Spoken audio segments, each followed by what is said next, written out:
Assalamualaikum warahmatullahi wabarakatuh.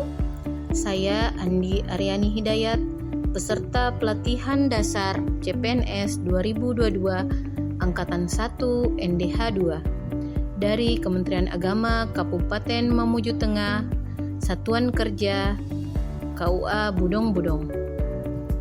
Di video kali ini saya akan membahas substansi kolaboratif. Kolaboratif atau kolaborasi menjadi hal yang sangat penting di tengah tantangan global yang dihadapi saat ini. Apa itu kolaborasi? Kolaborasi sebagai sebuah proses yang melibatkan norma bersama dan interaksi saling menguntungkan antar aktor governance. 6 kriteria kolaborasi. Yang pertama, forum yang diprakarsai oleh lembaga publik atau lembaga. 2. Peserta dalam forum termasuk aktor non-state.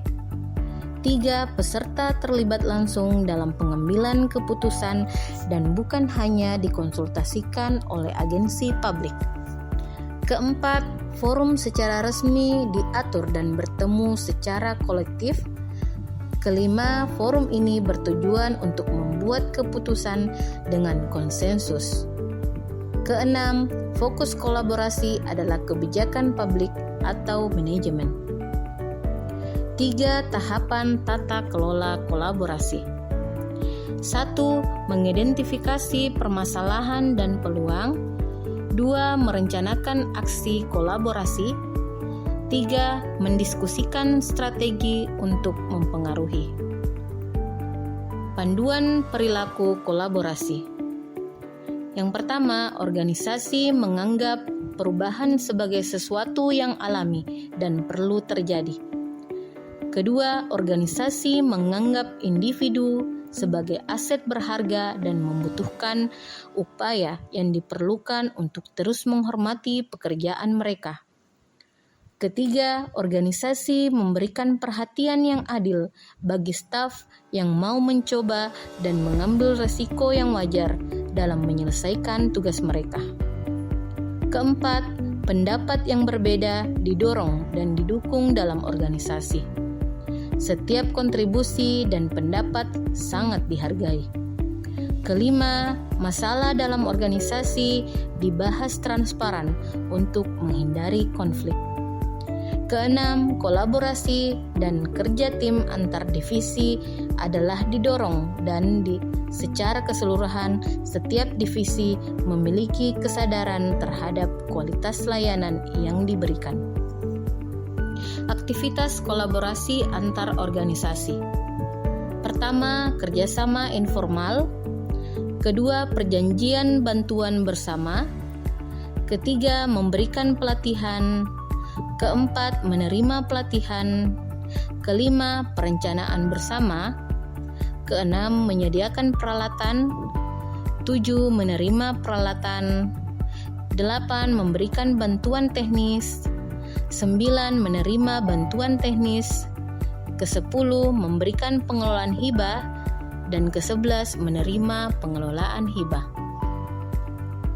Model kolaboratif governance. Membangun kepercayaan, face-to-face dialogue, komitmen to proses, pemahaman bersama, serta pengembangan outcome antara desain kelembagaan yang salah satunya proses transparansi serta faktor kepemimpinan juga mempengaruhi proses kolaborasi yang diharapkan menghasilkan outcome yang diharapkan. Faktor yang mempengaruhi keberhasilan dalam kolaborasi antar lembaga pemerintah. Pertama, kepercayaan. Kedua, pembagian kekuasaan. 3, gaya kepemimpinan. 4, strategi manajemen. Dan yang kelima, formalisasi pada pencapaian kolaborasi yang efisien, efektif antara entitas publik. Faktor yang dapat menghambat kolaborasi antar organisasi pemerintah.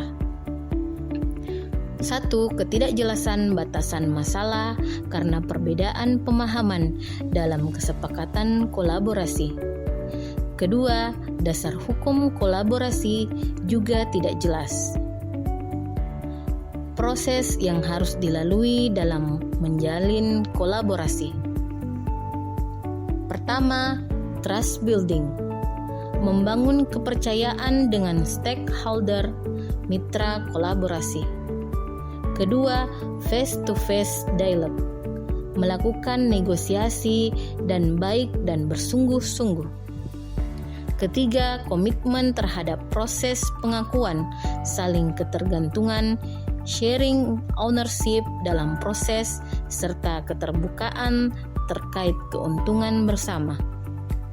Keempat, pemahaman bersama berkaitan dengan kejelasan misi, definisi bersama terkait permasalahan, serta mengidentifikasi nilai bersama.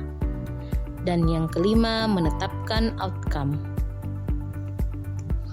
Kode etik kolaborasi. Pertama, memberikan kesempatan kepada berbagai pihak untuk berkontribusi.